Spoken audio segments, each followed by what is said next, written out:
and I won't shit you. Okay, so this little area that we're looking for is in Canada, this boundary. It's called Boundary Area, so we're going to zoom in. And it's southern British Columbia. Now you'll notice there's a bunch of rest areas there. This was actually not a rest area, but more of a truck pullout. And people were using it as a rest area. So we got some footage. It's not actually marked on the map, but it's in this general vicinity of southern British Columbia. Okay, so we're going to get into the review. Here we go. Welcome back, friends. We're at Boundary Country in West Kootenay. We're at a visitor center. I was hoping there'd be a washroom break. This is Vern's washroom review. There is no washroom here. There's just this big sign. So here it is. There's the big sign. And you can look at the sign and it shows you the whole Kootenay, the Arrow Lakes, Kootenay Lakes. They're all connected. This is a really good sign if you're coming to visit this area. So because of this sign, we're going to give them a 5. There's my good wife.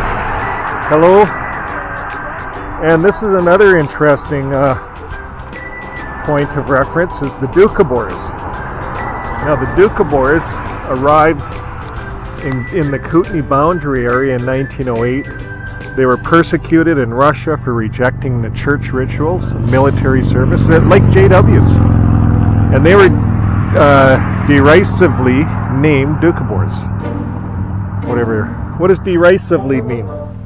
Derisively. You know, why do they use words that we don't understand? Right here. Derisively. Hey, don't they know that we've only got grade 9? Most of us? Yeah. So it looks like a judgment name. And so they were named the Doukhobors, or the Spirit Wrestlers, finding refuge in Canada. So these Christian pacifists maintain their heritage and contribute to BC's multicultural mosaic. So, yeah, interesting. That's what this area is about. I'm going to walk over here. Oh, if I can. Almost did a nosedive. Okay.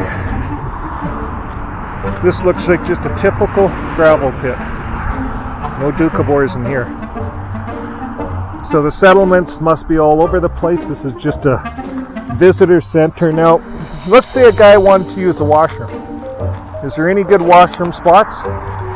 You know, let's say you want to take a pee or something. Well, I think you're going to have to go all the way over where that big truck is and go into the bush and maybe do your thing. So, as far as the washroom break, we're going to give you a 1 because there's no washroom. I'd have to use the trees. You know, let's say I pulled in because I really had to go bad. What if I had to use the toilet? Huh. I'd have to go into the trees and hope no one spots me. Now, here's another issue they have.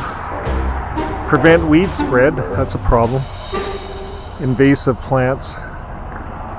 You can make a difference. So that's a thing all over in all countries, invasive weeds that just take control.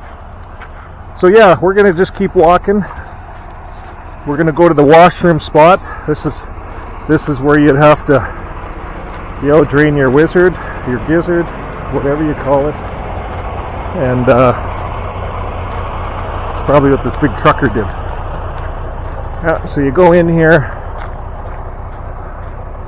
and you get out of the sun, you hide, because you gotta hide, or you get charged for indecent exposure, you know. I think even if you told the cop that you had to go really bad and you didn't hide, he'd charge you, because, you know. So we're going all the way in here. I'd have to go a long ways in here to not be seen. So, okay. Uh-oh, this is what's going on. Okay, look at here, guys. Like it's a regular pit stop. What's this? This is a cannabis marijuana container, like a cigarette container, just thrown here.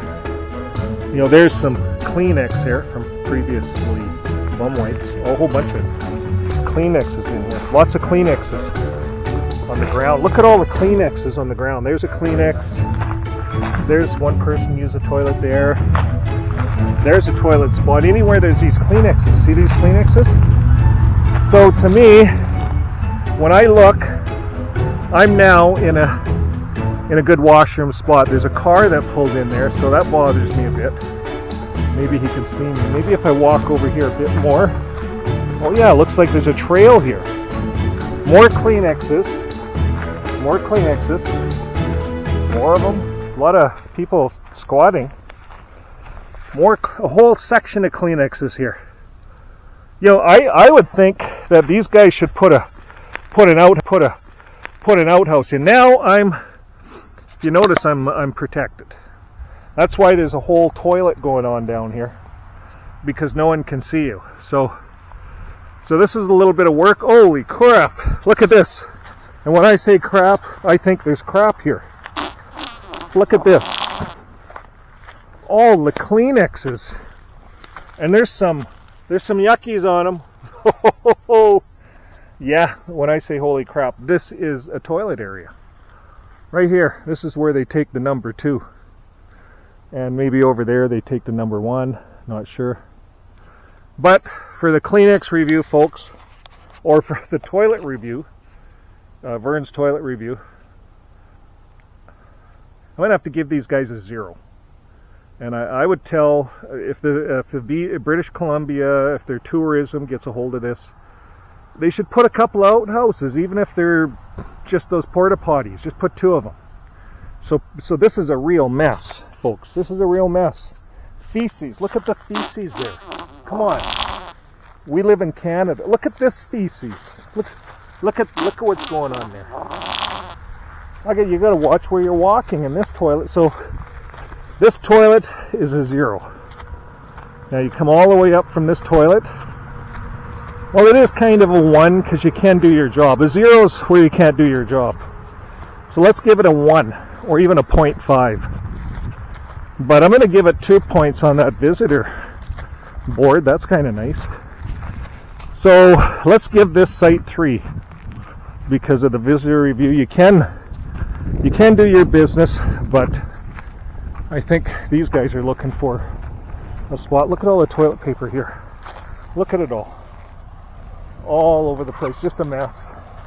The other thing they don't have here is garbage cans, and I'm going to knock a point off for that. Give it a 2. So that's it for now, folks. So that's Vern's toilet review. Bye for now.